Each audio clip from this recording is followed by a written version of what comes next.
अन्य अविनाशची cute love story भाग 44. तर मित्रांनी मैत्रिणींनो, आमच्या चॅनलवर नवीन असाल तर चॅनलला सबस्क्राईब करा. मागील भागात अन्या, तुझं काम आणि धडपड पाहून मला तुला भेटायची इच्छा झाली. तुझ्या प्रत्येक निर्णयात एक ठामपणा आहे आणि तेच या कंपनीला पुढे नेईल. अन्याने स्वतःला सावरत म्हणाली. धन्यवाद सर, पण मला हे खरंच कळलं नाही की तुमची व माझी या 2 वर्षात एकदाही भेट कशी काय झाली नाही. तर आतापासून पुढे अन्या, मिस्टर राठोड यांच्या मुंबईमध्ये अनेक कंपन्या आहेत आणि तेथील कामाच्या लोडमुळे त्या कंपनीचं कामकाज पाहणं त्यांच्यासाठी खूपच त्रासदायक आहे. म्हणूनच त्यांनी मला CEO पदाचा कार्यभार सोपवला होता. पण आता परिस्थिती बदलली आहे. आजपासून त्यांच्या मुलाने हा सर्व कारभार सांभाळायचं ठरवलं आहे. अन्या हंसराजकडे पाहत होती. तिला समजत नव्हतं की ही नवीन गोष्ट अचानक कशी काय घडली आणि हा मुलगा कोण असणार. हो, तो अजून काही वेळात इथे येणार आहे. तो एक अत्यंत हुशार आणि कठोर स्वभावाचा माणूस आहे आणि त्याने त्याच्या वडिलांच्या व्यवसायाला खूप पुढे नेला आहे. हंसराजने तिच्या चेहऱ्यावरचा गोंधळ लक्षात घेतलं आणि हसत म्हणाले. अन्या शांतपणे ऐकत होती, पण तिच्या मनात अनेक विचार चालू होते. इतके दिवस ती एका फॅन्सी व्यवस्थापनाखाली काम करत होती आणि आता हे सगळं बदलणार होतं. ती अस्वस्थ वाटत होती, कारण नवीन बॉस कसे असतील याची तिला भीती वाटत होती. अन्या, तर हे बघ, हे आहेत आपल्या कंपनीचे नवे CEO. अन्या आपल्याच विचारात असताना हंसराज यांचा आवाज आला आणि तिने दचकून त्यांच्याकडे पाहिलं. समोरून एक तरुण चालत येत होता आणि त्याची नजर फक्त अन्यावर खिळली होती. तो तिच्याकडे बघून हसत तिथे आला आणि त्याचा ओळखीचा चेहरा पाहून अन्या गोंधळून गेली. हा इथे कसा? अन्या घाबरून आपल्या बाबांकडे पाहिलं तर ते देखील आश्चर्याने एकदा त्या मुलाकडे तर एकदा त्याच्या वडिलांकडे बघत होते. बहुतेक ते त्यांना ओळखत असावेत आणि म्हणूनच ते त्या दोघांकडे आश्चर्याने बघत होते. अन्या भेदरलेल्या नजरेने समोरील व्यक्तीकडे पाहत होती. ती किती घाबरली आहे हे तिच्या चेहऱ्यावरून स्पष्टपणे दिसत होते. आजूबाजूला पार्टीचा आनंद, गोंधळ, संगीत हे सगळं होतं, पण समोरील व्यक्तीला पाहून ती ते सगळं विसरून गेली होती. तिने हातातील पर्स कशीबसी हातात घट्ट पकडलेली, जणू काही ती तिला धीर देणारे एकमेव साधन होतं. ती त्याच्याकडे बघून घाबरून एक एक पाऊल मागे सरकत होती. तिच्या मनात आता फक्त एकच विचार घोंघावत होता. हा इथे कसा काय? अन्या स्वतःला प्रश्न विचारत होती व तो तिच्या चेहऱ्यावर उडालेला गोंधळ पाहून तिरकसपणे हसत होता आणि स्वतःचा विजय साजरा करत होता. तर तो होता सम्राट सिंग राठोड, ज्यांनी मुंबईत असताना तिला खूप त्रास दिलेला. त्यामुळे तिच्या मनात त्याच्याबद्दल भीतीच बसली होती आणि ती त्याच्याकडे आश्चर्याने बघत थरथरत होती. तिची ही अवस्था पाहून सम्राटच्या चेहऱ्यावर भयंकर हसू फुलला. ते त्याचं पूर्वीचं विकृत हसू पाहून ती आणखीनच घाबरली व मागे जात जात तिच्या बाबांना जाऊन धडकली. अन्या, घाबरू नकोस, आम्ही तुझ्यासोबत आहोत ना. अन्याचे बाबा तिच्या खांद्यावर हात ठेवून तिला धीर देत बोलले आणि त्याच्याकडे धाडसाने बघू लागले. हाय अन्या, कशी आहेस? त्याचा आवाज शांत होता आणि ती तिला अस्वस्थ करत होती. म्हणून ती घाबरून आपल्या बाबांच्या मागे लपली आणि भेदरलेल्या नजरेने त्याच्याकडे बघू लागली. तर मयूर, सुमनताई व हंसराज सर तिच्याकडे विचित्रपणे बघत होते. त्यांना अन्याची ही व्यवस्था पाहून काही समजत नव्हतं. खरं तर त्यांना अन्या आणि सम्राटबद्दल काहीच माहिती नव्हतं. अन्याच्या बाबांनी आपल्या बायको आणि मुलापासून हे लपवून ठेवलं होतं. अन्या, काय झालं? तू त्यांना असे घाबरून का बघत आहेस? अगं, ते आपल्या कंपनीचे नवे CEO आहेत, मिस्टर सम्राट राठोड. हंसराज सर पुढे येऊन बोलले आणि अन्याने नकारार्थी मान हलवली व पुन्हा बाबांच्या आडोश्याला लपली. सर, मला वाटतं अन्याची तब्येत ठीक नाही, तर आम्ही आता घरी जातो. तसेही 15 दिवस झाले तिची व्यवस्थित झोप झालेली नाही, म्हणून तिला त्रास होत असेल. तेव्हा आम्ही आता निघतो. रवींद्रने हंसराज सरांच्या समोर हात जोडून म्हणाले. हा, पण अन्याचे बाबा, आज मोठे सर त्यांच्या मिसेस आणि सम्राट सर खास तुम्हाला व अन्याला भेटण्यासाठी इथे आले आहेत. हंसराज सर गोंधळलेल्या अवस्थेत अन्या व तिच्या बाबांकडे बघून बोलले. हो सर, पण माझ्या मुलीची तब्येत अचानक बिघडली, तर त्याला आम्ही काय करू शकतो? रवींद्र संयम बाळगत बोलले. खरं तर आता त्यांना खूप राग येत होता, पण उगाच सगळ्यांसमोर तमाशा नको म्हणून ते शांतपणे बोलले. अहो, फक्त थोडाच वेळ. आम्हाला तुमच्या मुलीला काही प्रश्न विचारायचे आहेत. तेवढे झाले की आम्ही तुम्हाला सोडणारच आहोत.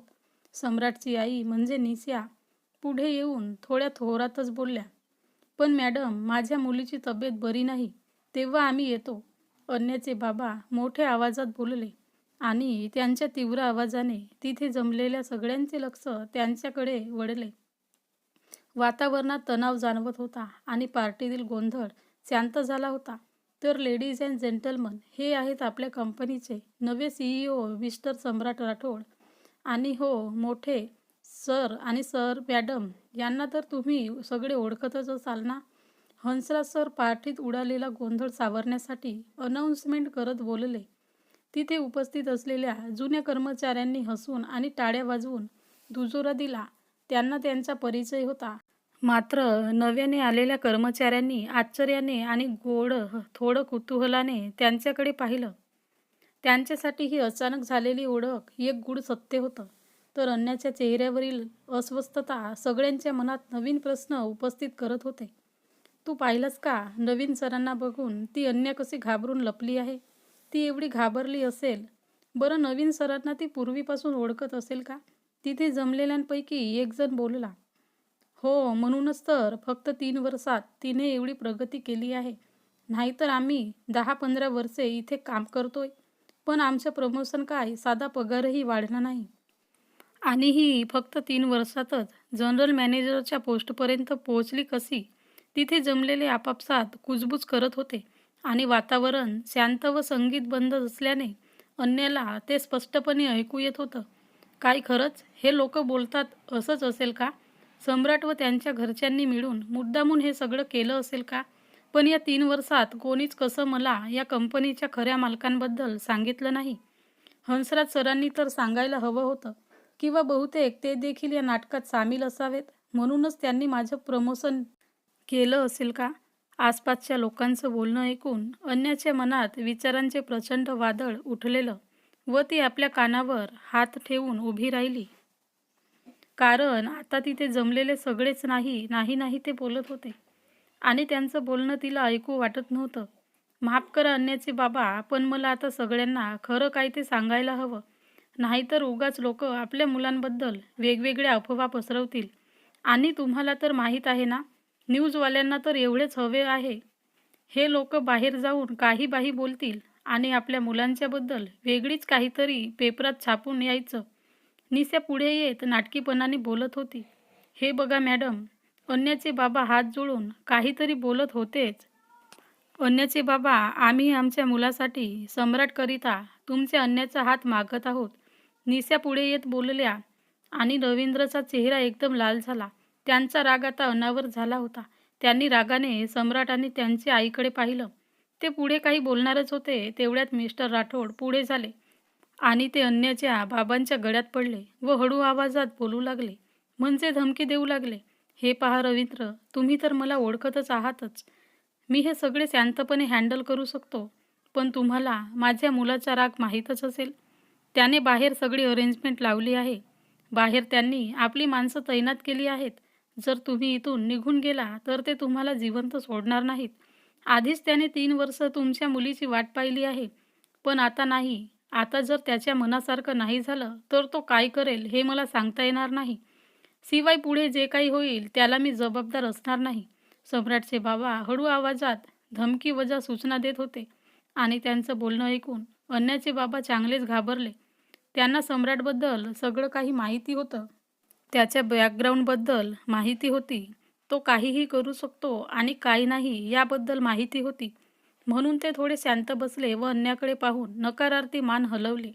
तेव्हा तिला समजलं की आता काहीच होऊ शकत नाही आणि जे काही होईल त्यासाठी तिला सामोरे जावे लागणार होतं. तेव्हा तिने एकदा निर्विकार नजरेने सम्राटकडे पाहिलं आणि आपली मान खाली घातली. अन्याचे बाबा, आम्हाला माफ करा, पण सम्राट आणि अन्या एकमेकांवर जीवापाड प्रेम करतात. काही गैरसमजामुळे अन्या मुंबई सोडून इथे आली. सम्राटने तिला शोधून काढलं आणि तिला आमच्या कंपनीत नोकरी दिली आता त्या दोघांमध्ये सगळे ठीक आहे, तेव्हा तुम्हीही त्यांच्या लग्नाला परवानगी द्यावी, असे आमची विनंती आहे. मिस्टर राठोड पुढे येऊन आपले हात जोडून नाटकीपणाने बोलले. अन्या आणि तिचे कुटुंब यांना ऐकून धक्का बसला. त्यांना या सर्व गोष्टींचा पत्ताही नव्हता आणि आता ते केवळ स्तब्ध होऊन ऐकत होते. वातावरणातला तणाव तीव्र होत चालला होता. अन्या आणि तिचे कुटुंब सम्राटने रचलेल्या डावात सर्वांसमोर अडकत चालले होते. जर त्यांनी या सगळ्या गोष्टीला विरोध केला तर पुढे काय होईल हे सांगता येत नव्हते आणि जर त्यांचं बोलणं मान्य केलं तर अन्याचे आयुष्य टांगलीला लागलं असतं. अन्य व तिचे घरचे आता द्विधा मनस्थितीत अडकले होते, तर सम्राट व त्याचे घरचे त्यांचेही असहायता पाहून गालात हसत होते आणि इथे नेमके काय चालू आहे हे न समजून प्रत्येकाकडे एकतर बघत असणारे हंसराज वेगवेगळे तर्कवितर्क लावत होते. शिवाय तिथे जमलेले ऑफिसमधले सगळे त्यांचे बोलणं ऐकून अन्यावर जळत होते आणि अन्या आपल्याच नशिबाला दोष देत होती. तर मित्रांनी मैत्रिणींनो, पुढे काय होईल? अन्या देईल का त्या लग्नाला होकार? तर बघत राहा ही कथा. आणि ही कथा कशी वाटत आहे ते कमेंटमध्ये सांगा आणि आपल्या चॅनलवर नवीन असाल तर चॅनलला सबस्क्राईब करा.